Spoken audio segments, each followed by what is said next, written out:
Malam itu, hujan turun tanpa suara. Dan di tengah sunyi, dua pria berdiri di hadapanku. Satu menatapku dengan penyesalan. Satunya lagi dengan luka yang belum sempat sembuh. Aku tahu, siapapun yang kupilih, akan ada hati yang hancur. Tapi cinta tak bisa dibagi. Apalagi ketika keduanya mencintaiku dengan cara yang berbeda. Yang satu, memberiku tempat, nama, dan kepercayaan. Yang satu lagi, memberiku ketulusan. Bahkan saat aku sudah kehilangan segalanya, aku pernah percaya bahwa cinta datang untuk menyembuhkan. Tapi ternyata, cinta juga bisa menjadi ujian paling menyakitkan ketika datang dari dua arah yang tak seharusnya. Malam itu aku bertanya pada diriku sendiri, siapa yang aku pilih? Ayahnya atau anaknya?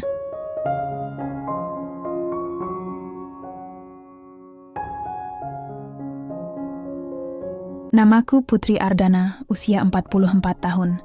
Sudah 10 tahun aku menjadi dokter di Rumah Sakit Harapan Sejahtera, rumah sakit terbesar di kota kecil tempat aku tumbuh. Sejak suamiku pergi bertahun lalu, hidupku hanya berputar di sekitar pasien, jadwal jaga, dan tumpukan berkas medis yang tak pernah selesai. Aku menikmati kesibukan itu. Setiap pagi, saat aroma kopi bercampur dengan bau antiseptik di ruang kerja, aku selalu merasa damai. Rasanya seperti hidupku tertata, aman, dan tenang. Pagi itu, seperti biasa, aku berjalan menyusuri lorong rumah sakit dengan langkah cepat. Beberapa perawat menyapaku dengan senyum. "Selamat pagi, Dokter Putri." "Pagi juga, Rina," jawabku sambil menatap sahabat sekaligus kepala perawat andalanku. Rina adalah satu dari sedikit orang yang mengenalku luar dan dalam. "Bos besar udah datang tuh," bisiknya pelan sambil mengedipkan mata. Aku tahu siapa yang ia maksud. Dr. Joko Santosa, pemilik rumah sakit sekaligus direktur utama. Pria berusia 55 tahun yang selalu tampil dengan jas hitam dan senyum yang tenang. Suaranya dalam dan lembut, caranya bicara selalu membuat orang merasa dihargai. Sudah bertahun-tahun aku bekerja di bawah kepemimpinannya. Ia sosok yang bijaksana dan hangat. Kadang aku lupa bahwa di balik posisi dan kekuasaannya, ia hanyalah pria yang kesepian sejak istrinya tiada. "Pagi, Dokter Putri," sapanya ketika aku hendak masuk ke ruang rapat. Aku menatapnya, tersenyum sopan. "Selamat pagi, Pak Joko." Entah kenapa, ada sesuatu di nada suaranya yang selalu membuat dadaku terasa hangat. Bukan cinta, hanya rasa dihargai yang jarang kutemukan sebelumnya. Di sisi lain meja rapat, seorang pria muda berdiri sambil membuka laptopnya. Dr. Andi Santosa, putra sulung Joko, berusia 42 tahun, dokter bedah dengan reputasi luar biasa. Wajahnya teduh tapi tegas, caranya bekerja rapi dan presisi. Kami sering berpapasan di ruang operasi, dan sejauh ini hubungan kami profesional. Namun ada sesuatu dari Andi yang sulit dijelaskan. Mungkin karena ia selalu memperhatikanku dengan cara yang membuatku merasa terbaca. "Pagi, Dokter Putri," katanya pelan, sedikit menunduk. "Pagi, Dokter Andi." Aku sempat menatap matanya sejenak. Ada ketenangan di sana. Rina sering menggoda, katanya aku dan Andi punya chemistry dokter-dokteran. Aku hanya tertawa setiap kali mendengarnya. Aku terlalu dewasa untuk permainan perasaan seperti itu. Atau setidaknya, aku pikir begitu. Rapat berjalan lancar. Joko memaparkan rencana ekspansi rumah sakit, dan Andi menjelaskan program pelatihan dokter muda. Aku lebih banyak mendengarkan, sesekali memberi masukan. Namun di sela-sela presentasi, aku menangkap sesuatu. Tatapan Joko yang hangat, dan tatapan Andi yang berbeda. Seolah keduanya berbicara padaku tanpa kata. Aku mengabaikannya, berusaha fokus pada data di layar. Tapi entah kenapa, jantungku berdetak sedikit lebih cepat. Setelah rapat selesai, Joko menghampiriku. "Putri, bisa kita bicara sebentar di ruanganku?" Nada suaranya lembut, tapi tegas. Aku mengangguk dan mengikutinya. Di ruang kerja yang luas, aroma kayu dan kopi hitam memenuhi udara. "Bagaimana perkembangan pasien di ruang 304?" tanyanya. "Stabil, Pak. Tapi butuh observasi 3 hari lagi," jawabku. Ia tersenyum. "Aku selalu kagum dengan dedikasimu, Putri. Kamu bukan hanya dokter hebat, tapi juga jiwa rumah sakit ini." Aku terdiam, tidak tahu harus menjawab apa. "Terima kasih, Pak. Saya hanya melakukan tugas saya." Kami sempat terdiam. Hening itu tidak canggung, justru menenangkan. Tapi sebelum suasana berubah terlalu dalam, aku memutuskan keluar. "Kalau tidak ada lagi, saya pamit ke ruang pasien dulu, Pak." "Baik. Oh, dan Putri," aku menoleh. Jangan terlalu keras pada dirimu sendiri. Aku tersenyum tipis. Baik, Pak Joko. Saat aku berjalan keluar, Andi sedang berdiri di depan lift. Rapatnya lancar? Tanyanya. Lancar. Kamu mau ke ruang operasi? Iya. Tapi sepertinya aku ingin ke kafetaria dulu. Mau ikut? Aku sempat ragu. Namun langkahku sudah lebih dulu mengikuti langkahnya. Kami duduk berdua di dekat jendela besar.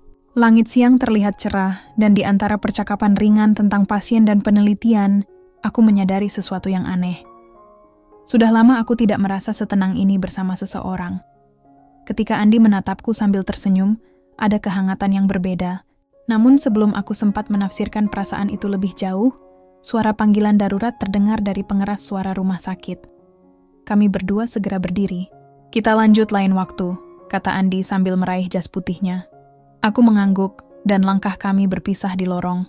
Entah mengapa, langkahnya meninggalkan gema aneh di dadaku. Sebuah perasaan yang tak seharusnya tumbuh di antara dua rekan kerja, apalagi di antara dua generasi.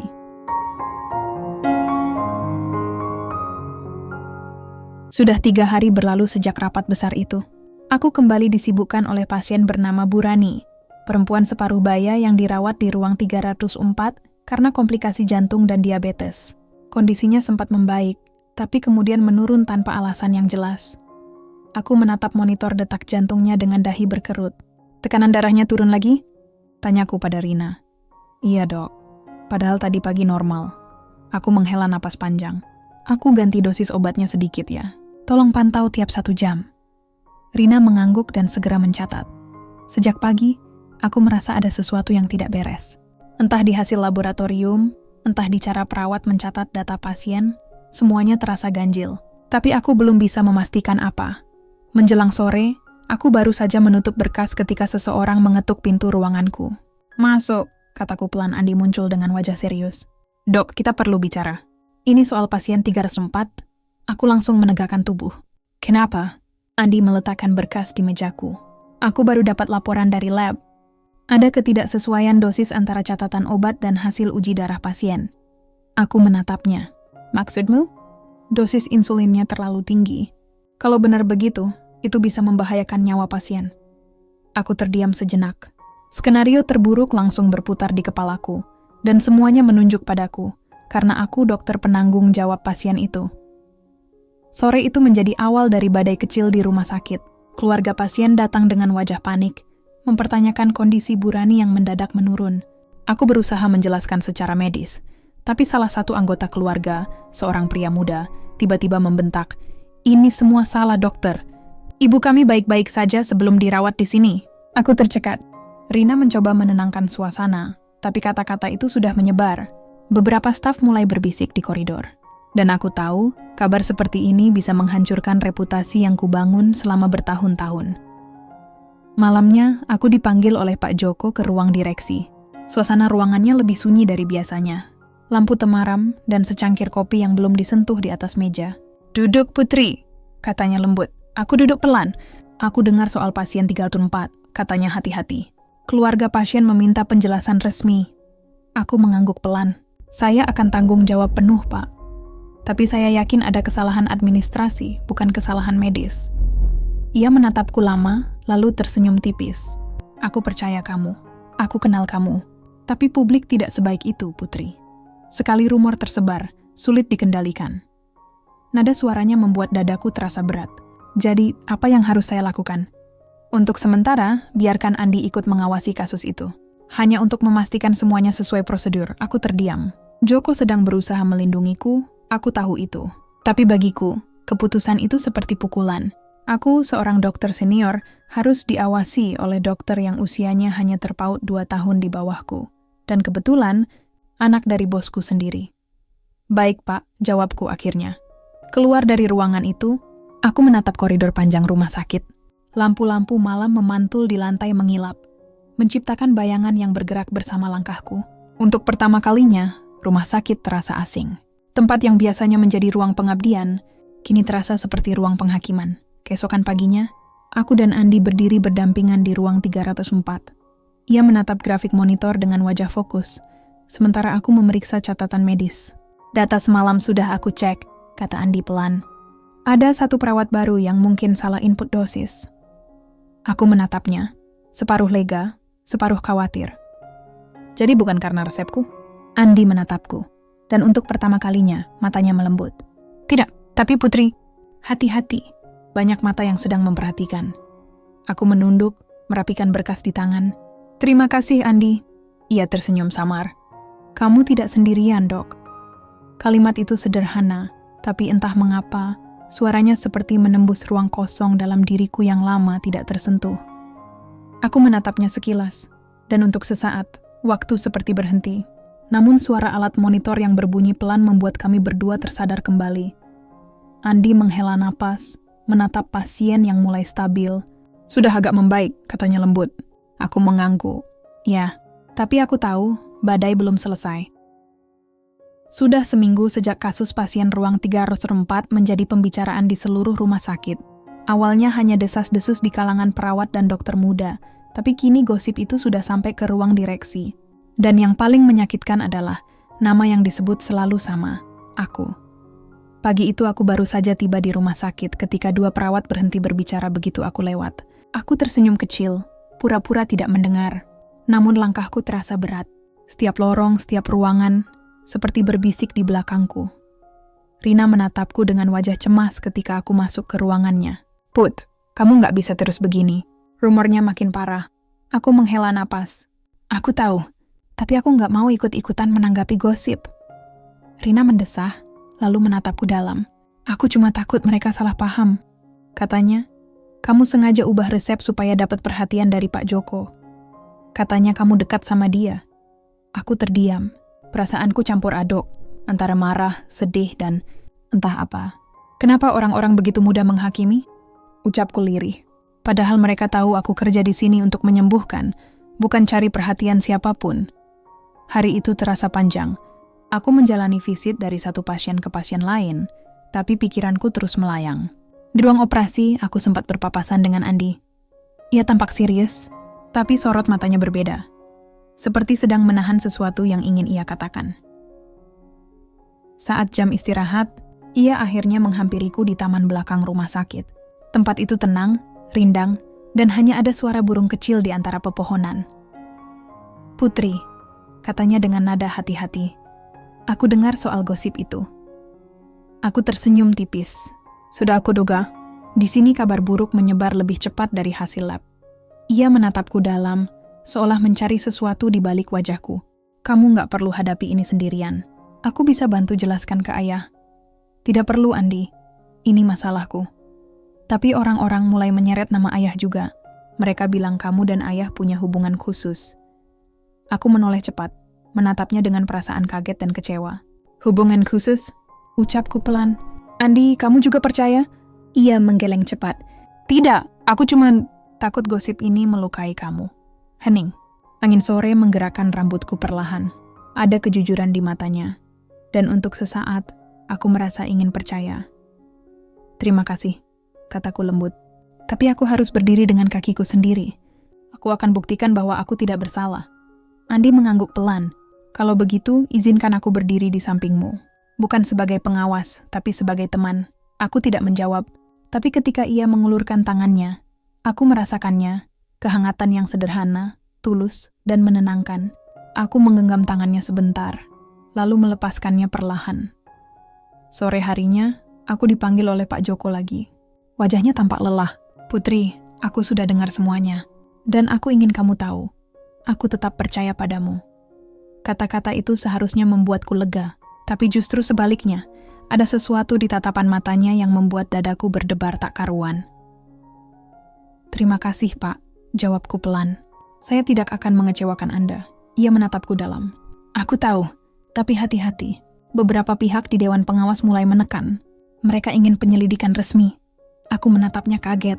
Penyelidikan resmi? Tapi Pak, itu berarti... Ya, katanya dengan nada tenang. Itu berarti semua langkahmu akan diawasi. Termasuk hubunganmu denganku. Aku menunduk, merasakan pipiku panas. Hubungan? Apa maksudnya hubungan? Aku tidak pernah melewati batas apapun. Tapi kata itu sudah terlanjur membuat udara di ruangan terasa sesak. Malamnya, aku duduk di balkon rumah, menatap lampu-lampu kota yang berkelip di kejauhan. Hidupku yang dulu tenang kini berubah. Aku, yang selama ini dikenal tegas dan profesional, kini menjadi bahan pembicaraan, bahkan fitnah. Di ponselku, pesan dari Andi masuk. Kuatkan dirimu, Dok. Aku tahu kamu orang baik. Aku akan bantu dari sisi medis. Aku punya data lab yang bisa membuktikan kesalahan bukan darimu. Aku menatap layar ponsel itu lama, lalu perlahan aku mengetik balasan. Terima kasih, Andi. Tapi hati-hati, dunia ini tidak selalu berpihak pada niat baik. Saat aku menutup ponsel, angin malam berhembus lembut. Aku menatap langit dan berbisik dalam hati. Aku tidak akan menyerah. Aku akan buktikan kebenaranku, sekalipun harus sendirian. Namun jauh di lubuk hati aku tahu, aku tidak lagi sendirian. Ada seseorang yang mulai berdiri di sisiku. Dan aku belum tahu apakah itu akan menjadi pertolongan atau awal dari perasaan yang lebih berbahaya.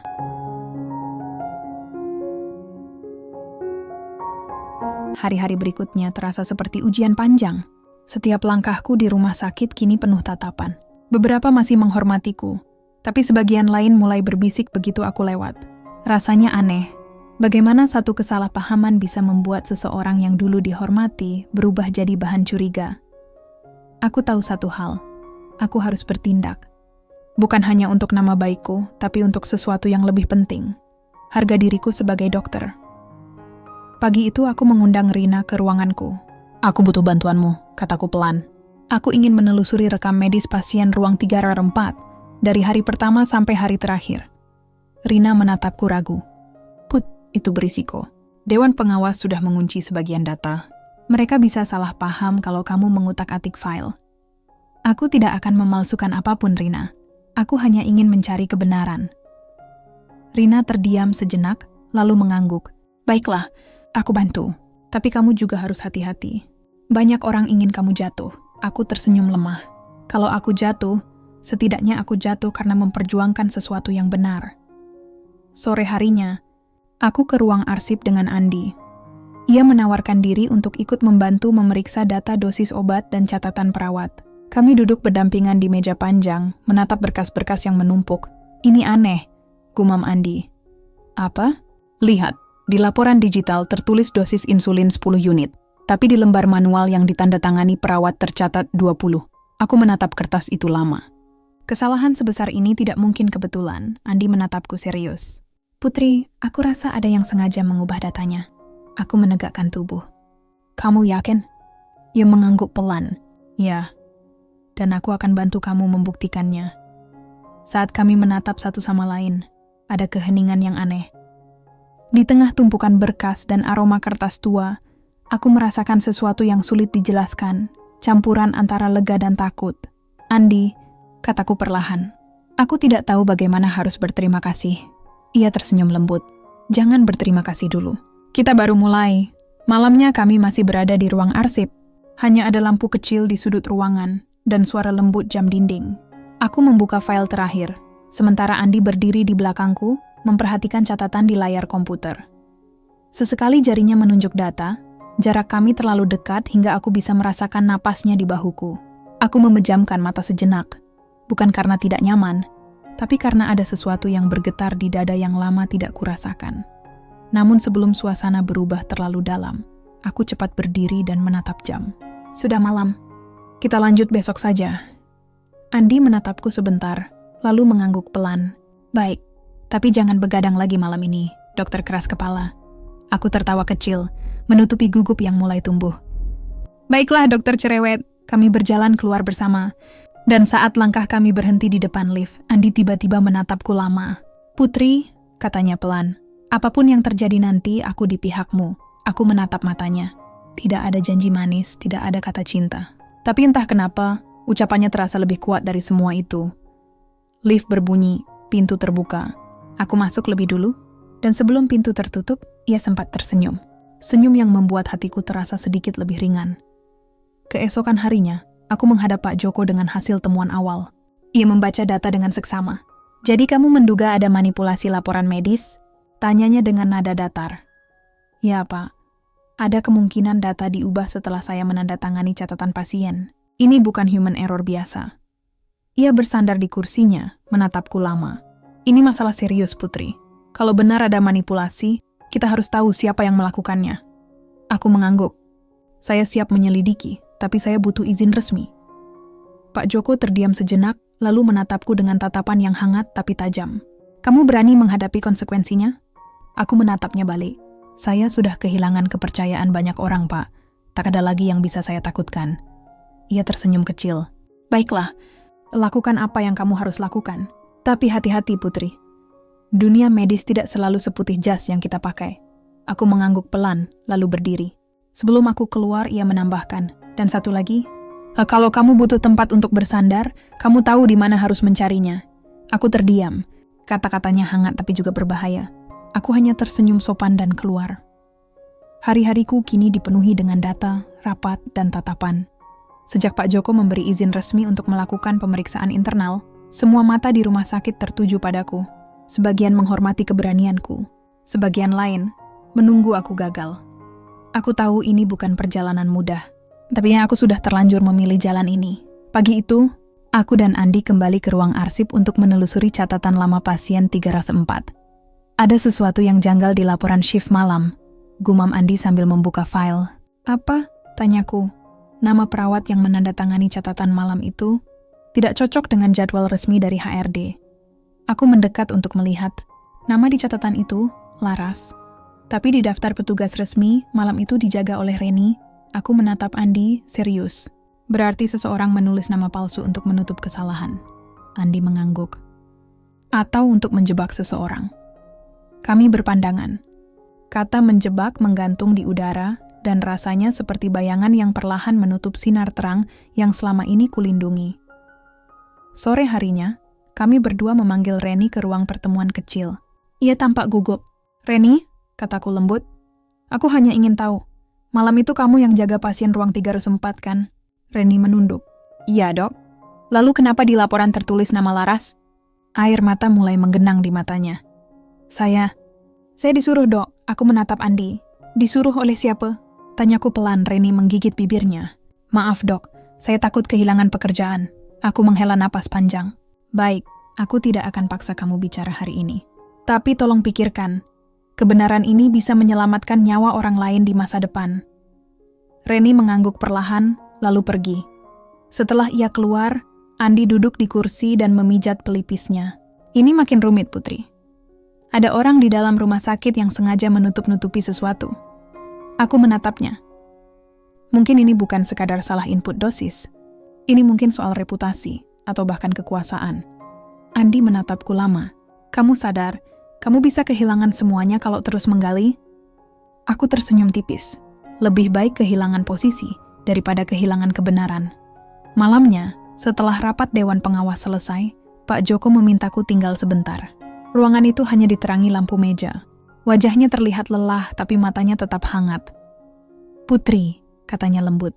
Aku tahu kamu berjuang keras. Tapi aku juga tidak ingin kamu terbakar oleh api yang kamu nyalakan sendiri. Aku menatapnya. Saya tidak bermaksud menantang siapapun, Pak. Saya hanya ingin membersihkan nama saya. Ia berdiri, berjalan mendekat, dan berhenti beberapa langkah di depanku. Dan aku tidak ingin kamu terluka. Suaranya dalam, nyaris seperti bisikan, untuk sesaat waktu terasa berhenti. Tatapan itu bukan lagi tatapan seorang direktur kepada bawahannya, melainkan tatapan seorang pria yang benar-benar peduli. Aku menunduk, mencoba menjaga jarak. Terima kasih, Pak Joko, tapi saya bisa menjaga diri. Ia tersenyum kecil. Aku tahu, tapi tetap saja aku ingin menjaga kamu. Aku menelan ludah. Suasana di antara kami terlalu sunyi. Aku menarik napas, lalu memutuskan mundur satu langkah. Saya pamit dulu, Pak. Masih ada laporan yang harus saya susun.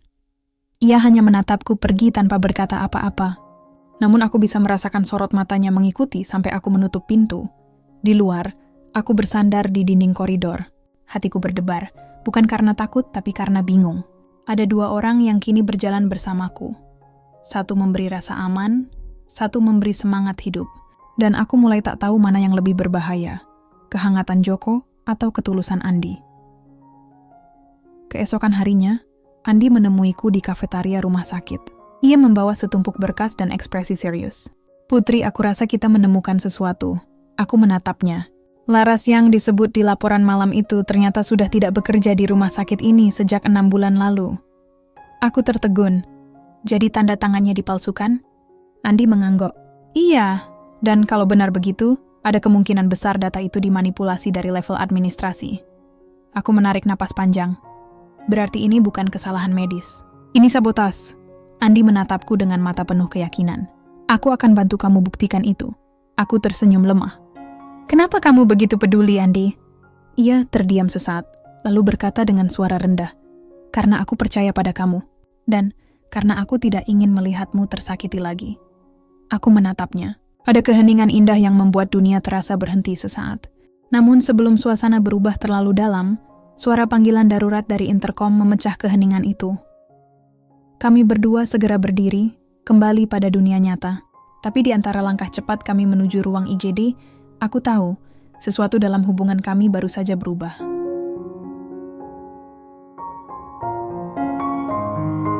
Aku pikir badai terbesar dalam hidupku adalah fitnah yang menimpa reputasiku.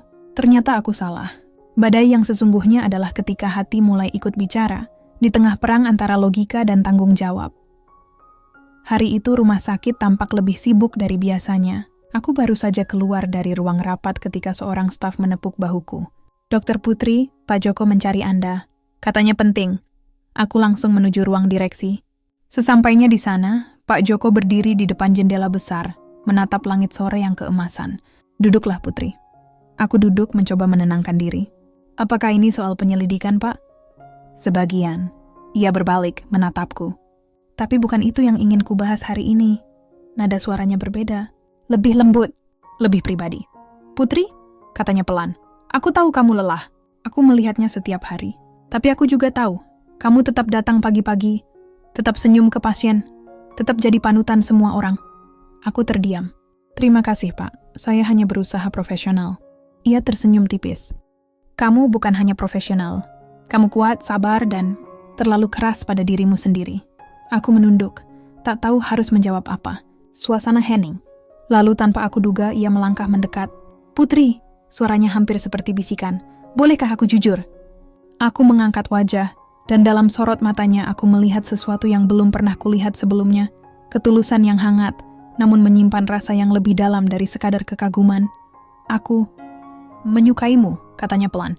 Aku terdiam. Dunia seakan berhenti berputar. Ia melanjutkan, bukan karena kamu dokter hebat, tapi karena kamu manusia yang membuatku ingin hidup lagi. Setelah istriku pergi, aku pikir aku tidak akan bisa merasakan apapun selain kesepian. Tapi sejak kamu datang ke rumah sakit ini, semuanya berubah. Aku menatapnya lama. Hatiku bergetar. Aku menghargai perasaannya, tapi juga takut. Bukan karena ia salah, tapi karena waktu dan keadaan membuat segalanya tampak tidak mungkin. Pak Joko, aku berusaha menata suara. Saya tidak tahu harus bilang apa. Saya menghormati Bapak, tapi ia tersenyum lembut, menepuk bahuku dengan cara yang penuh kasih, tapi tetap sopan. Tidak perlu jawab sekarang. Aku hanya ingin kamu tahu apa yang kurasakan. Aku tidak ingin menekanmu, Putri. Aku hanya ingin jujur. Aku hanya bisa menatapnya, antara bingung dan haru. Dalam keheningan itu, aku sadar sesuatu. Perhatian tulus dari seorang pria bisa terasa seperti pelukan yang tidak menyentuh tubuh, tapi langsung memeluk hati. Beberapa hari setelah itu, suasana di rumah sakit berubah. Pak Joko mulai sering memerhatikanku. Ia mengirim kopi pagi ke ruanganku, sesekali menanyakan kabar, atau sekadar berjalan bersamaku ke lobi setelah jam kerja. Semua terlihat normal di mata orang lain. Namun bagiku, itu cukup membuat jantungku berdebar lebih cepat dari biasanya. Suatu sore, aku dan Andi kembali bekerja bersama untuk menelusuri data laporan medis. Ia tampak lebih pendiam dari biasanya. Kenapa diam saja hari ini? Tanyaku sambil membuka laptop. Ia menatapku sebentar. Kamu sering bersama ayah belakangan ini. Aku menelan ludah. Kami membahas soal penyelidikan. Andi menatapku lagi, kali ini dengan ekspresi yang sulit kuterjemahkan. Mungkin? Tapi aku juga tahu ayahku bukan tipe pria yang sekadar membicarakan pekerjaan. Aku menatapnya, sedikit tersinggung, tapi juga tidak bisa menyangkal. Andi, tolong jangan salah paham. Aku tidak salah paham. Aku hanya takut kamu terluka. Hening. Angin dari pendingin ruangan terdengar lembut, tapi cukup untuk menegaskan jarak di antara kami.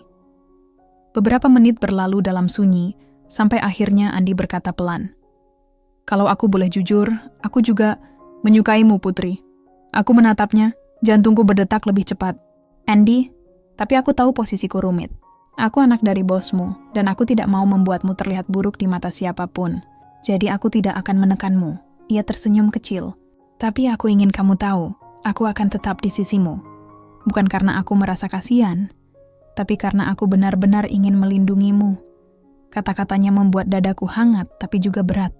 Aku hanya bisa menatapnya, mencari kata yang tidak menyakitinya. "Andi, aku menghargai perasaanmu. Tapi sekarang bukan waktunya membicarakan hal seperti ini." Ia mengangguk. "Aku tahu, tapi perasaan tidak butuh waktu, kan?" Sore itu, setelah Andi pergi, aku duduk sendirian di ruanganku. Kepalaku penuh suara lembut Joko, dan suara tulus Andi. Dua orang yang sama-sama baik, sama-sama peduli, tapi dengan cara yang berbeda. Di luar jendela, hujan turun perlahan. Aku memejamkan mata, mendengarkan suara rintiknya. Dan di antara bunyi hujan itu, aku berbisik pada diriku sendiri. Cinta memang bisa datang kapan saja, tapi menghadapinya butuh keberanian lebih dari sekadar berkata, "Ya." Rumah sakit adalah tempat di mana setiap langkah, setiap tatapan, setiap senyum bisa menjadi bahan cerita. Dan ketika cerita itu melibatkan aku, seorang janda yang kembali belajar percaya, gosip adalah sesuatu yang tak bisa kuhindari. Beberapa minggu setelah pengakuan Joko dan Andi, aku berusaha menjaga jarak dari keduanya. Aku fokus pada penyelidikan, berusaha bersikap profesional, tapi semakin aku menjaga jarak, semakin dekat takdir mempermainkan. Suatu pagi, saat aku tiba di rumah sakit, aku mendengar dua perawat berbisik di depan lift. Katanya Dokter Putri sering dipanggil ke ruang direksi malam-malam. Serius? Aku juga dengar Dokter Andi sering keluar bareng dia setelah jaga malam. Wah, jangan-jangan mereka berdua. Aku tidak menunggu kalimat itu selesai. Aku berjalan cepat masuk ke lift. Tapi di dalam, dadaku terasa sesak. Aku sudah pernah difitnah. Tapi kali ini gosip itu menusuk lebih dalam karena sebagian dari itu diam-diam benar. Hari itu, aku berusaha menjalani hari seperti biasa. Namun saat makan siang, Pak Joko datang ke kafetaria. Bukan ke meja direksi, tapi langsung ke mejaku. "Boleh duduk di sini?" Tanyanya dengan senyum ramah. Aku tahu semua mata di ruangan itu langsung menatap kami. Aku menelan ludah. "Tentu, Pak." Kami berbicara ringan tentang laporan mingguan dan rencana pembaruan alat laboratorium. Tapi bahkan percakapan sederhana itu terasa berat, karena aku bisa merasakan tatapan-tatapan di sekeliling kami. Ketika kami selesai, Pak Joko berdiri, menatapku hangat. "Kau terlalu sering makan sendiri, Putri. Aku tidak suka melihatmu kesepian." Ia tersenyum, lalu pergi. Dan saat itulah aku tahu, dalam hitungan jam, seluruh rumah sakit pasti akan membicarakannya. Sore itu, Andi datang ke ruanganku. Wajahnya tegang. "Aku dengar ayah makan siang bersamamu di kafetaria," katanya langsung. Aku menarik napas panjang. "Iya, kami hanya membahas pekerjaan." Semua orang melihatnya, Putri. Mereka tidak tahu konteksnya. Aku menatapnya. "Andi, aku tidak bisa mengendalikan apa yang orang pikirkan." Ia menatapku tajam. "Tapi kamu bisa memilih untuk tidak memberi mereka alasan berpikir seperti itu." Aku terdiam. Kata-katanya benar, tapi nadanya membuat dadaku bergetar. Bukan karena marah, tapi karena kecewa. "Andi, kamu tidak tahu betapa sulitnya menjaga jarak di antara dua hal yang sama-sama ingin kamu jaga. Kebenaran dan perasaan." Ia menunduk, suaranya pelan. "Maaf, aku tidak bermaksud menuduh. Aku hanya khawatir. Aku tahu bagaimana gosip bisa menghancurkanmu." Aku menatapnya lembut. "Aku tahu, Andi, tapi percayalah, aku tahu apa yang kulakukan."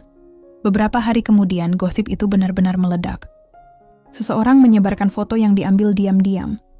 Aku dan Pak Joko sedang berjalan berdua ke parkiran rumah sakit. Hanya berjalan. Tapi sudut pandangnya membuatnya terlihat terlalu dekat. Grup internal rumah sakit mulai ramai. Direktur dan dokter favorit kita ada hubungan ya? Wah, pantes Dokter Putri tetap aman dari kasus itu. Aku membaca pesan-pesan itu dengan tangan gemetar. Rasanya seperti deja vu dari fitnah masa lalu. Malam itu, aku duduk sendirian di balkon apartemenku. Hujan turun pelan, lampu kota berpendar lembut di kejauhan. Aku memegang ponsel, pesan dari Pak Joko masuk. "Aku minta maaf. Aku tidak menyangka semuanya akan seperti ini." Beberapa detik kemudian, pesan dari Andi masuk juga. Aku tidak bisa diam melihat nama kamu dijatuhkan lagi. Besok, biar aku yang bicara di rapat staf. Aku menatap dua pesan itu lama. Dua orang yang sama-sama peduli. Tapi jika satu melindungiku dengan kekuatan, yang satu lagi melindungiku dengan keberanian. Aku meneteskan air mata kecil. Kenapa cinta datang di waktu yang salah? Gumamku lirih. Keesokan paginya, suasana rapat staf rumah sakit terasa menegangkan. Andi berdiri di depan semua orang, termasuk ayahnya. Ia berbicara dengan suara tegas, foto yang beredar itu tidak pantas dijadikan bahan gosip. Dokter Putri bekerja dengan profesional, dan saya sendiri terlibat dalam penyelidikan yang sedang berjalan. Kami semua di sini tahu betapa berdedikasinya beliau. Ruangan hening, lalu perlahan tepuk tangan terdengar dari beberapa dokter muda. Aku hanya bisa menunduk, menahan air mata haru. Pak Joko menatap putranya, dan untuk sesaat aku melihat sesuatu di matanya, campuran antara bangga dan sedih. Setelah rapat, aku mendekati Andi di lorong. Andi, terima kasih. Ia tersenyum tipis. Aku hanya melakukan hal yang benar. Aku menatapnya, suaraku bergetar. Kamu tidak tahu betapa banyak artinya itu untukku. Kami berjalan bersama ke arah parkiran, di bawah langit yang mendung. Saat langkah kami berhenti, ia menatapku lama, lalu berkata pelan, Putri, apapun yang terjadi, aku ingin kamu tahu satu hal. Apa itu? Aku tidak peduli siapa yang kamu pilih nanti. Aku hanya ingin kamu bahagia. Aku tercekat. Sebelum aku sempat menjawab, ponselku berdering. Nama di layar, Pak Joko. Aku menatap layar itu, lalu menatap Andi. Dan untuk pertama kalinya, aku benar-benar tidak tahu siapa yang harus kujawab lebih dulu.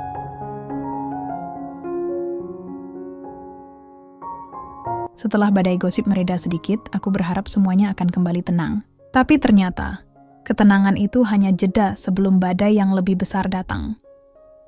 Penyelidikan internal yang kupimpin mulai menunjukkan hasil nyata. Dan hasil itu bukan sesuatu yang mudah diterima. Pagi itu, aku dan Andi kembali menelusuri laporan lama di ruang audit.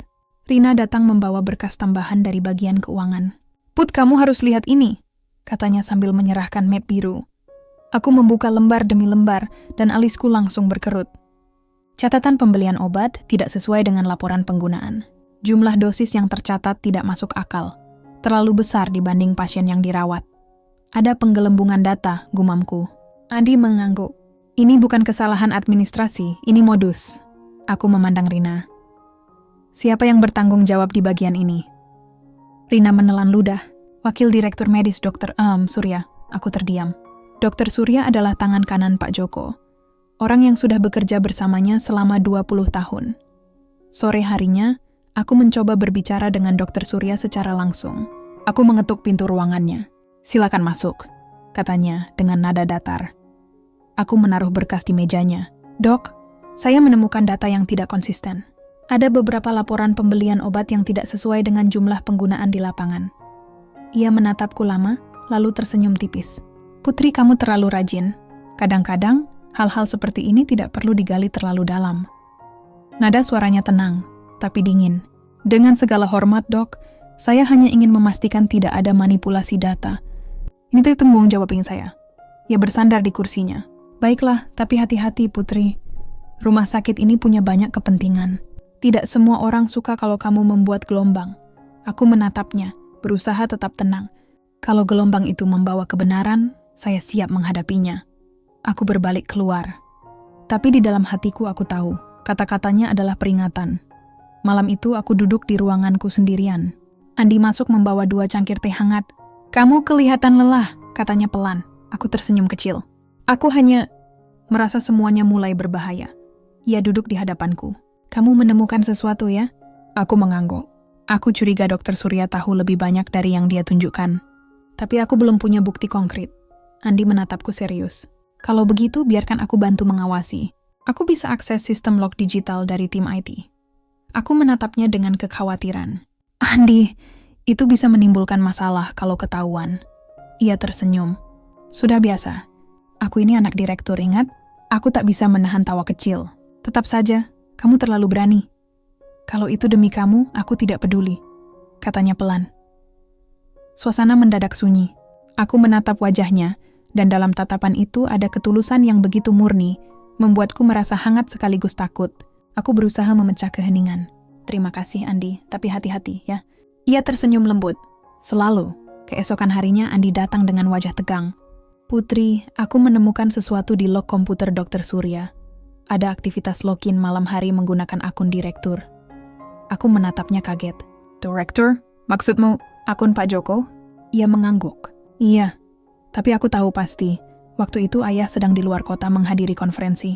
Jadi kemungkinan besar, seseorang menggunakan akses beliau tanpa izin. Aku memegang kepala. Berarti semua laporan yang dimanipulasi bisa jadi dilakukan dengan akun itu. Dan itu bisa berarti dua hal, sambung Andi. Entah ayah dijebak atau aku menatapnya. Atau dia tahu, kami terdiam. Angin dari ventilasi terdengar seperti hembusan rahasia yang tak ingin keluar. Sore itu, aku memberanikan diri menemui Pak Joko di ruangannya. Ia tampak santai, membaca laporan. Ada yang ingin kamu bicarakan, Putri? Aku meletakkan berkas di mejanya. Pak, kami menemukan jejak login yang menggunakan akun Anda saat Bapak sedang di luar kota. Ia menatapku, ekspresinya sulit terbaca. Begitu ya? Menarik. Aku memberanikan diri melanjutkan. Apakah Bapak memberi izin kepada seseorang untuk mengakses akun itu? Ia tersenyum samar. Putri, kadang ada hal-hal yang tidak perlu kamu tahu terlalu cepat. Percayalah, semua ini akan beres. Jawaban itu membuat hatiku bergetar aneh, antara lega dan takut. Pak, saya hanya ingin kebenaran, kataku pelan. Ia berdiri, mendekat, lalu menatapku dengan tatapan dalam. Kebenaran, Putri, tidak selalu indah. Aku menunduk, dan saat aku melangkah keluar dari ruangannya, aku sadar ada rahasia besar di balik semua ini. Rahasia yang mungkin bisa menghancurkan lebih dari sekadar reputasi. Mungkin juga hati seseorang. Malamnya, Andi menelponku. Ayah menolak membicarakan soal log komputer? Iya, jawabku lirih. Aku mulai curiga, Putri. Entah siapapun yang berada di balik semua ini. Mereka berusaha menutupinya dengan sangat rapi. Aku berjalan ke balkon, menatap langit malam. Kalau begitu kita harus lebih hati-hati. Aku tak ingin kamu ikut terseret. Andi tertawa kecil di seberang. Kamu pikir aku akan mundur? Tidak, Putri. Aku tidak akan pergi kemanapun. Aku menutup mata, menahan perasaan yang semakin rumit. Karena di tengah perjuangan ini, bukan hanya kebenaran yang ingin kutemukan, tapi juga kejelasan hati. Malam itu aku tidak bisa tidur. Setiap kali menutup mata, kata-kata Pak Joko terngiang di kepala. Kebenaran tidak selalu indah, Putri. Aku tak tahu apakah itu peringatan atau pengakuan. Keesokan paginya, Andi datang lebih awal ke rumah sakit. Ia terlihat lelah tapi matanya penuh tekad. Aku mendapatkan akses ke backup server lama, katanya tanpa basa-basi. Di situ tersimpan log autentikasi internal sebelum sistem baru dipasang. Aku menatapnya penuh harap. Kamu menemukannya? Ia mengangguk. Ya, dan ini kamu harus lihat sendiri. Kami masuk ke ruang IT yang sunyi. Di layar komputer, Andi membuka satu persatu file log. Ada daftar panjang waktu dan nama pengguna. Mataku terpaku pada satu baris yang mencolok. Login, akun direktur. Waktu 23.47. Lokasi, terminal staf pribadi. Akses, ubah laporan medis pasien 304. Andi menatapku. Itu tanggal yang sama ketika laporan pasien itu berubah. Tapi lihat kolom lokasinya. Aku membaca pelan. Terminal staff pribadi. Itu bukan komputer di ruang direksi. Itu komputer di ruang kerja Dr. Surya. Aku menatap Andi, napasku tercekat. Jadi dia memakai akun Pak Joko? Andi mengangguk. Iya, tapi berarti juga ayah mungkin tidak tahu sama sekali. Aku menghela napas panjang. Perasaan lega dan ngeri bercampur jadi satu. Jika benar Surya pelakunya, berarti gosip, fitnah, dan semua luka yang kutanggung berasal dari orang dalam yang seharusnya melindungi rumah sakit ini. Aku memutuskan bertindak cepat. Aku dan Andi membuat laporan rahasia, disertai bukti digital lengkap. Rencananya, besok pagi kami akan menyerahkannya langsung ke Dewan Pengawas Rumah Sakit. Namun malam itu, sesuatu yang tak terduga terjadi. Sekitar pukul 9 malam, aku masih di ruanganku. Tiba-tiba, pintu diketuk keras. Aku terkejut dan mendapati Dr. Surya berdiri di sana. Wajahnya dingin tapi suaranya tenang. Putri, aku dengar kamu masih menggali data lama. Aku berusaha tetap sopan. Ya dok, saya hanya ingin menyelesaikan laporan audit. Ia melangkah masuk, menutup pintu di belakangnya. Aku sudah bilang sebelumnya, ada hal-hal yang sebaiknya tidak kamu sentuh. Aku menatapnya tegas. Dengan segala hormat, Dok, saya tidak bisa diam jika ada pelanggaran. Surya mendesah. Sayang sekali. Aku pikir kamu cukup cerdas untuk mengerti permainan ini. Ia menatapku dalam-dalam, dengan tatapan yang membuatku tidak nyaman. Kamu tahu, Putri, uang seperti kamu terlalu bersih untuk dunia seperti ini. Aku berdiri. Kalau tidak ada lagi yang ingin dibicarakan, saya harus... Tiba-tiba pintu terbuka keras. Andi masuk, wajahnya tegang. Sudah cukup, Dr. Surya. Suasana hening. Andi berdiri di antara kami, menatap Surya dengan tatapan tajam. Berhenti menekan Putri. Kami sudah tahu semuanya. Surya menatap Andi dengan senyum sinis. Ah, jadi kau yang membantu dia. Anak direktur memang selalu ingin jadi pahlawan, ya? Andi mendekat selangkah. Ini bukan soal pahlawan. Ini soal kebenaran. Surya tertawa pelan, lalu melangkah keluar tanpa berkata apa-apa lagi. Tapi sebelum pergi, ia menatapku sekali lagi dan berkata pelan, "Kalau kamu teruskan ini, kamu akan kehilangan lebih banyak dari yang kamu pikir." Pintu tertutup, dan aku merasa seluruh ruangan mendadak dingin. Andi menatapku khawatir. "Kamu baik-baik saja?" Aku mengangguk pelan. "Aku cuma takut." Dia ada main-main. Andi menatapku dengan lembut. "Kamu tidak sendiri, Putri. Aku ada di sini." Ia memegang tanganku, hangat, tegas, menenangkan.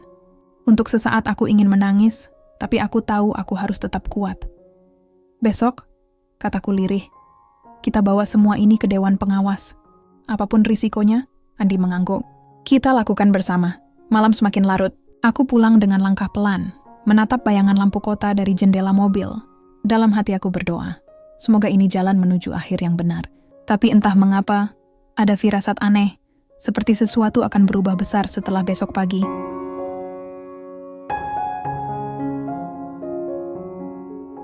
Pagi itu harusnya menjadi hari kebenaran. Hari di mana aku dan Andi akhirnya menyerahkan bukti kepada Dewan Pengawas Rumah Sakit. Namun yang menantiku bukanlah kemenangan, melainkan bencana. Aku tiba lebih pagi dari biasanya. Berkas hasil audit sudah kususun rapi di map merah muda, lengkap dengan semua bukti digital yang Andi kumpulkan. Aku bahkan sempat berdoa di ruanganku sebelum berangkat ke ruang rapat dewan. Namun sesampainya di sana, aku langsung merasakan sesuatu yang janggal. Semua orang menatapku dengan pandangan yang aneh. Ada yang berbisik, ada yang menunduk tak berani menatap. Aku baru saja hendak duduk ketika salah satu anggota dewan, Bu Ratna, menatapku tajam. "Dokter Putri, sebelum kita mulai rapat, kami ingin Anda menjelaskan satu hal." Aku mengernyit. "Menjelaskan apa, Bu?" Ia menaruh selembar dokumen di hadapanku. Dan saat aku melihatnya, tubuhku langsung kaku. Itu adalah salinan laporan penyelidikan internal, lengkap dengan tanda tanganku, namun isinya telah diubah. Bukan lagi menuduh Dr. Surya, melainkan aku sendiri sebagai pihak yang memanipulasi data pasien 304 ruangan mendadak sunyi. Aku mencoba bicara, tapi suaraku bergetar. "Ini bukan laporan saya. Ini dipalsukan." Bu Ratna menatapku dingin. "Namun dokumen ini dikirim langsung dari akun Anda tadi malam, pukul 23.58. Semua metadatanya valid. Bagaimana Anda menjelaskannya?" Aku menatapnya tak percaya. "Saya tidak pernah mengirim apapun. Saya bahkan sudah di rumah jam 9. Andi yang duduk di ujung meja langsung berdiri. "Bu, saya bisa pastikan Dr. Putri tidak bersalah. Ada kemungkinan besar akun email beliau diretas." Namun sebelum sempat ia melanjutkan, pintu ruang rapat terbuka. Pak Joko masuk. Suasana langsung berubah tegang. Ia berjalan perlahan ke depan, menatapku tanpa ekspresi. "Putri, apa yang terjadi?" Aku mencoba menjelaskan dengan suara bergetar. "Seseorang memalsukan laporan saya, Pak. Ini bukan dokumen asli yang kami siapkan." Ia menatapku dalam. "Tapi dokumen ini dikirim dari akunmu, dan semua bukti log menunjukkan hal yang sama." Aku menatapnya dengan mata berkaca-kaca. "Pak, tolong percaya saya." Joko menunduk sejenak, lalu berkata pelan, "Aku ingin percaya, tapi kamu harus mengerti, posisimu sekarang sulit." Kalimat itu terasa seperti pukulan di dada. Andi berdiri, suaranya tegas, "Ayah, jangan salahkan Putri tanpa bukti. Aku yang mengakses sistem audit malam itu. Aku tahu siapa yang benar-benar mengubah data." Semua orang menatap Andi. Namun sebelum ia sempat menjelaskan lebih jauh, Bu Ratna memotong. "Cukup, Dokter Andi. Masalah ini sudah dilaporkan ke pihak hukum rumah sakit." Aku menatap Andi, dan untuk pertama kalinya wajahnya terlihat marah sekaligus takut. Setelah rapat berakhir, aku duduk sendirian di ruanganku. Tanganku gemetar saat menatap laptop. Semua file yang kami siapkan hilang. Seluruh folder penyelidikan telah dihapus, dan backupnya di server internal juga tidak ditemukan. Air mataku akhirnya jatuh. Semua kerja keras, semua kebenaran yang kutemukan, hilang begitu saja. Andi masuk beberapa menit kemudian, wajahnya kusut. Putri, aku sudah cek log server. Semua file kita dihapus menggunakan akses super admin. Aku menatapnya pasrah. Super admin? Hanya ada 2 orang yang punya akses itu kan? Andi mengangguk pelan. Ayah dan Dr. Surya. Keheningan panjang memenuhi ruangan. Aku menatap lantai. Suaraku nyaris tak terdengar. Kalau begitu, salah satu dari mereka yang menghapus semuanya. Andi memegang bahuku lembut. Aku tidak mau percaya ayah terlibat. Tapi sepertinya Surya sudah merencanakan ini sejak awal. Aku memejamkan mata. Tapi kenapa semua bukti harus mengarah padaku? Andi menatapku dalam, suaranya pelan tapi tegas. Karena kamu ancaman terbesar bagi mereka. Beberapa jam kemudian, Pak Joko memanggilku ke ruangannya.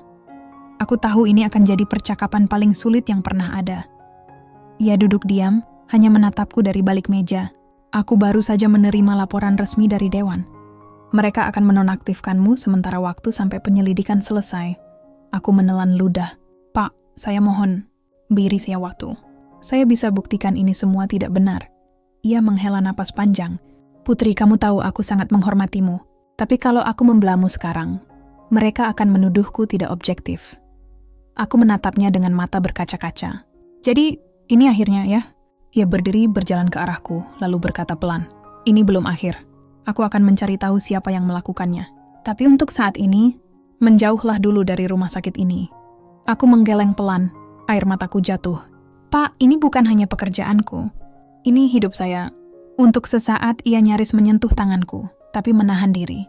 Percayalah padaku, Putri. Kadang, mundur sebentar adalah satu-satunya cara untuk bertahan. Aku berdiri dengan langkah gemetar, menatapnya untuk terakhir kali sebelum pergi. Dan di luar ruangannya, aku melihat Andi berdiri di ujung koridor. Tatapannya penuh duka. Ia tahu, aku baru saja kehilangan segalanya. Malam itu aku duduk di mobil, menatap lampu kota yang kabur oleh air mata. Dalam hati aku berbisik, mereka boleh mengambil pekerjaanku, tapi tidak akan pernah mengambil kebenaranku. Namun di sudut pikiranku, muncul pertanyaan yang menakutkan. Bagaimana jika orang yang selama ini kulindungi ternyata ikut bermain dalam kebohongan ini? Sudah seminggu aku tak menginjakan kaki di rumah sakit, semuanya terasa hampa. Teleponku sepi, rekan-rekan yang dulu dekat kini tak lagi berani menghubungi. Dan setiap berita yang beredar tentangku di media lokal membuat hatiku semakin remuk. Dr. Putri diduga manipulasi data medis Rumah Sakit Pratama. Skandal di balik senyum dokter paling dihormati. Aku menatap layar ponsel dengan perasaan campur aduk. Aku tahu aku tidak bersalah, tapi membuktikannya di tengah sistem yang penuh kepentingan terasa seperti melawan badai sendirian. Suatu sore, ketika aku sedang duduk di kafe kecil dekat rumah, seseorang datang menghampiri. Aku menoleh. Rina, Put, aku tahu kamu pasti marah karena aku belum sempat bantu. Tapi, aku punya sesuatu. Ia menyerahkan flash disk kecil warna perak. Ini backup lama dari sistem log server. Aku simpan diam-diam sebelum semuanya dihapus. Aku menatapnya, antara syok dan haru. Rina, kamu menyimpan ini tanpa sepengetahuan siapapun. Ia mengangguk cepat. Aku tahu mereka akan menghapus semuanya.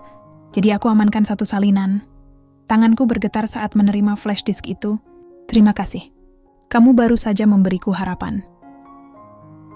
Malam itu, aku menyalakan laptop dan membuka file demi file di dalamnya.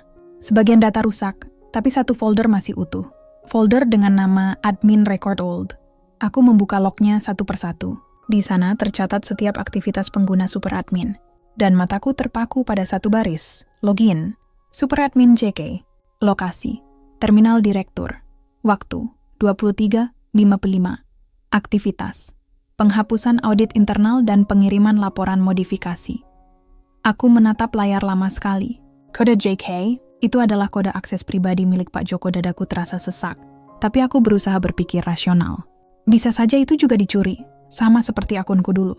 Namun satu hal mengganggu pikiranku. Kenapa semua aktivitas itu dilakukan dari ruang direksi? Keesokan harinya, aku memberanikan diri datang diam-diam ke rumah sakit. Aku memakai pakaian biasa, bukan jas dokter. Aku hanya ingin melihat ruangan Pak Joko, mencari sesuatu, apapun yang bisa menjelaskan semua ini. Saat melewati koridor, beberapa perawat menatapku dengan wajah khawatir, tapi tak ada yang berani menyapa. Aku masuk ke lantai 3, tempat ruang direksi berada. Ruang itu kosong. Aku menarik napas dalam, lalu masuk perlahan. Di atas meja kayu gelap itu, segalanya tampak rapi seperti biasa. Tapi sesuatu menarik perhatianku. Sebuah map coklat tanpa label, terselip di bawah tumpukan laporan. Aku membukanya perlahan, dan di dalamnya ada kontrak kerjasama antara rumah sakit dan perusahaan farmasi besar, dengan nilai miliaran rupiah. Kontrak itu ditandatangani oleh Pak Joko dan Dr. Surya. Tanggalnya hanya 2 hari sebelum laporan manipulasi itu muncul. Suara pintu tiba-tiba terdengar. Aku menoleh cepat. Pak Joko berdiri di sana. Wajahnya tenang, tapi tatapannya tajam. "Putri, aku tahu suatu saat kamu akan datang ke sini." Aku menatapnya dengan mata berkaca. "Jadi, semua ini Bapak tahu sejak awal." Ia berjalan perlahan mendekat. Suaranya berat tapi lembut. "Dunia ini tidak sesederhana benar atau salah, Putri. Rumah sakit ini nyaris bangkrut sebelum kontrak itu ada. Aku harus memilih antara menyelamatkan ratusan pegawai atau mematuhi idealismeku. Aku terdiam, tubuhku kaku. Dan untuk itu, Bapak rela mengorbankan saya?" Ia menatapku, wajahnya tampak menahan emosi. "Aku tidak bermaksud begitu. Tapi ketika Surya memutarbalikkan data dan menyalahkanmu, aku terlambat menghentikannya. Kalau aku melawan saat itu, kontrak ini batal. Rumah sakit ini bisa runtuh." Aku menatapnya dengan air mata jatuh tanpa bisa ditahan. "Jadi Bapak diam dan membiarkan saya menanggung semuanya?" Joko menutup mata sejenak. "Percayalah, setiap malam aku dihantui rasa bersalah." Aku menggeleng pelan. "Pak, saya menghormati perjuangan Anda. Tapi kebenaran bukan sesuatu yang bisa ditukar demi kenyamanan. Saya mencintai rumah sakit ini juga. Tapi saya tidak bisa hidup dengan kebohongan." Ia menatapku dengan tatapan yang sulit dijelaskan, antara kagum dan hancur. "Putri, aku mengagumimu. Mungkin terlalu dalam." Aku terdiam, tidak sanggup menjawab, karena di antara kami, cinta dan luka sudah menyatu dalam satu garis tipis yang sulit diurai. Tiba-tiba, pintu terbuka lagi. Andi berdiri di sana, menatap kami bergantian. Ia mendengar semuanya. "Jadi benar Ayah tahu?" Suaranya bergetar. Pak Joko menatap anaknya, tidak menjawab. Andi melangkah maju. "Ayah, aku selama ini percaya Ayah di pihak yang benar." Suaranya tegas, tapi matanya berkaca. "Dan sekarang aku tahu, yang paling jujur di sini justru orang yang paling Ayah sakiti." Suasana menjadi hening. Tidak ada suara selain detak jarum jam yang terasa menyesakkan. Aku menatap Andi, lalu menunduk. "Andi, jangan marahi ayahmu. Dia hanya mencoba menyelamatkan apa yang dia bisa." Andi memegang tanganku erat. "Tidak, Putri. Aku justru ingin menyelamatkanmu. Aku tidak akan diam lagi." Ia menatap Pak Joko tajam. "Mulai sekarang, aku yang akan buka semua ini ke publik. Aku tak peduli jika harus kehilangan segalanya." Pak Joko berdiri, wajahnya tampak lelah. "Andi, kamu tidak mengerti dunia ini. Justru karena aku mengerti, Ayah." Potong Andi. "Aku tidak ingin hidup dalam sistem yang menindas orang jujur." Aku berdiri di antara mereka, mencoba menenangkan. "Andi, tolong jangan. Ini bukan perang." Ia menatapku dalam. Suaranya pelan, tapi penuh tekad. "Putri, ini bukan perang. Ini kebenaran. Aku tahu malam itu menjadi titik balik. Semua yang selama ini tersembunyi akhirnya terbuka. Tapi bersamaan dengan itu, sesuatu di antara kami bertiga pecah. Hubungan, rasa hormat, bahkan cinta."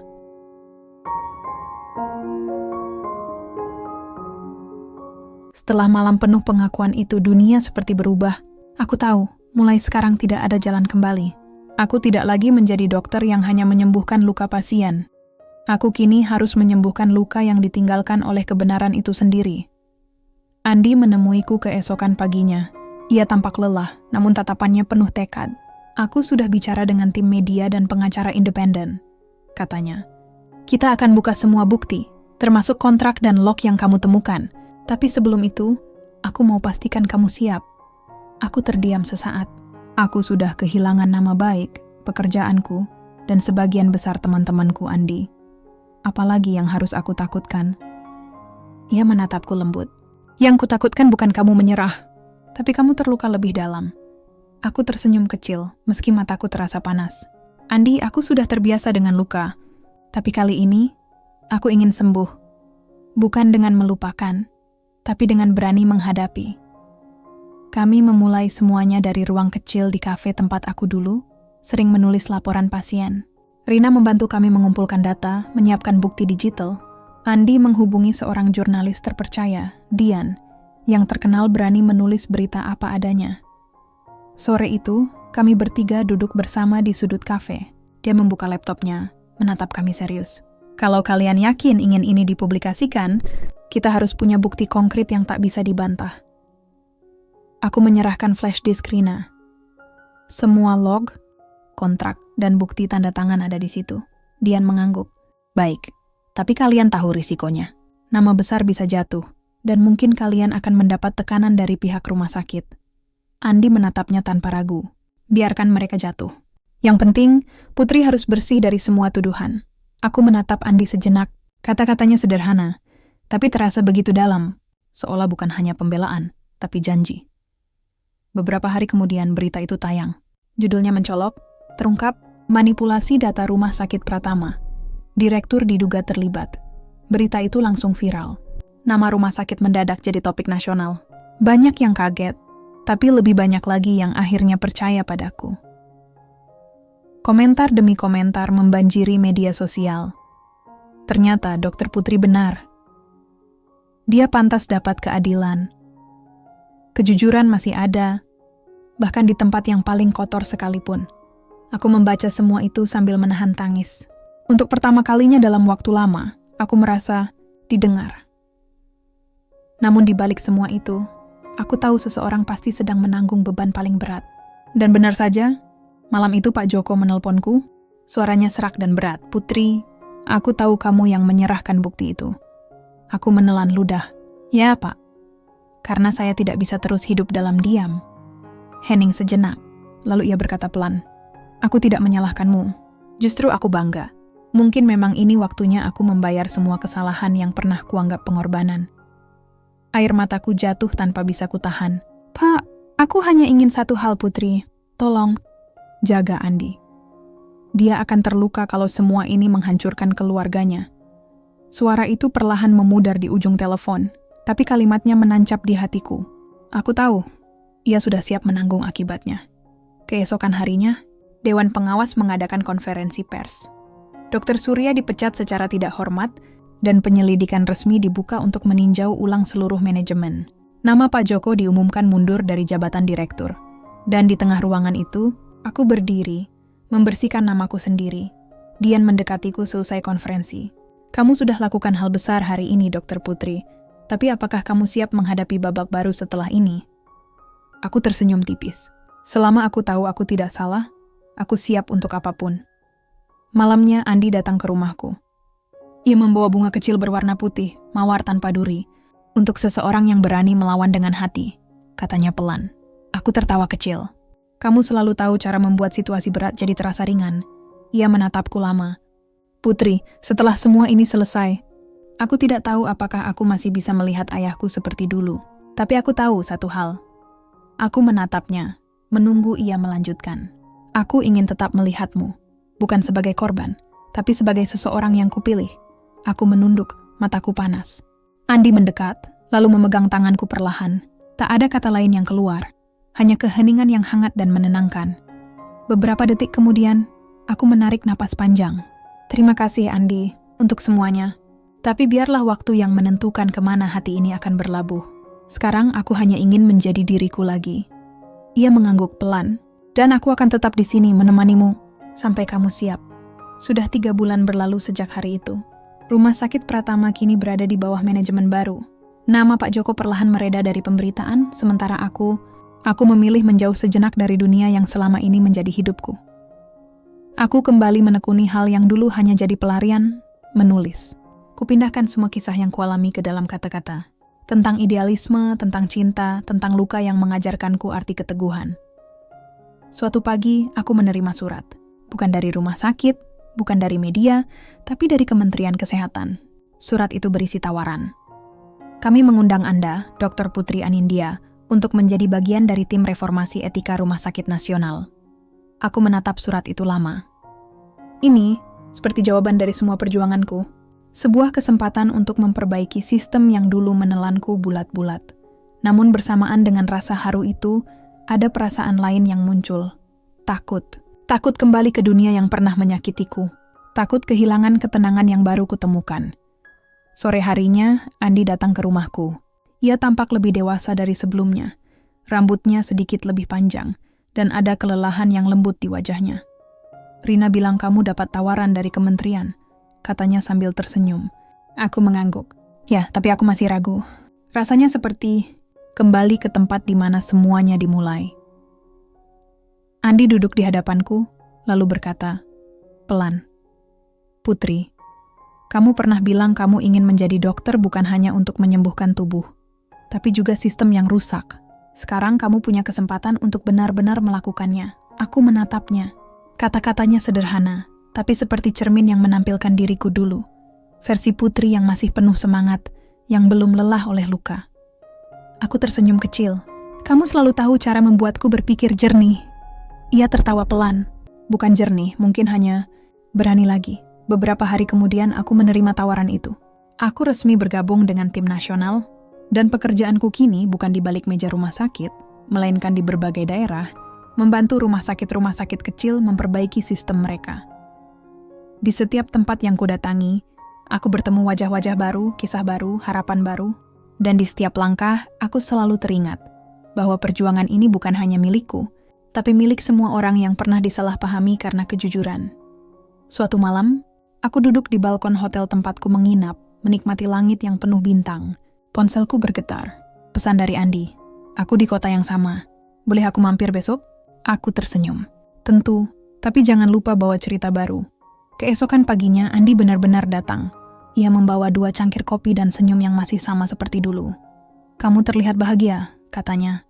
Aku tertawa kecil. Mungkin karena untuk pertama kalinya, aku hidup tanpa rasa takut.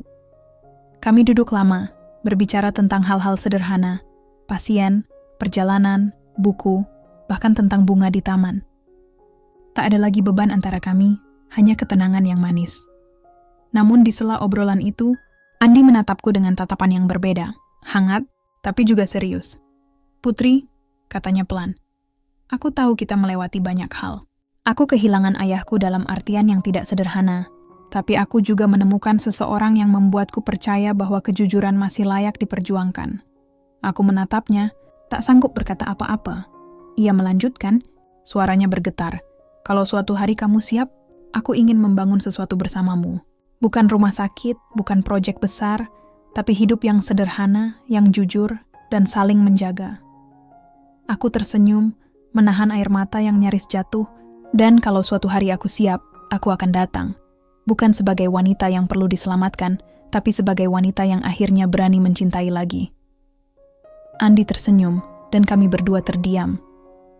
Angin sore berhembus pelan, membawa aroma kopi dan kenangan yang manis. Beberapa bulan berlalu, aku menulis buku tentang perjalanan hidupku. Bukan untuk mencari simpati, tapi untuk mengingatkan bahwa setiap luka bisa menjadi kekuatan. Buku itu berjudul, "Ketika Kebenaran Menyembuhkan." Di halaman terakhir aku menulis, "Aku pernah mencintai seseorang yang menyakitiku karena kebohongan, dan seseorang yang melindungiku karena kebenaran. Kini aku tahu, cinta sejati bukan tentang siapa yang paling lama bertahan, tapi siapa yang berani berdiri bersamamu ketika dunia menjatuhkan."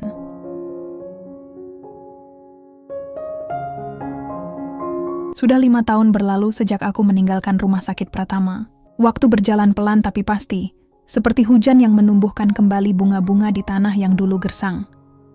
Kini aku tinggal di sebuah kota kecil di pinggir laut. Di sana, aku membuka klinik gratis untuk masyarakat pesisir, bekerja bersama tim kecil yang bersemangat membantu tanpa pamrih.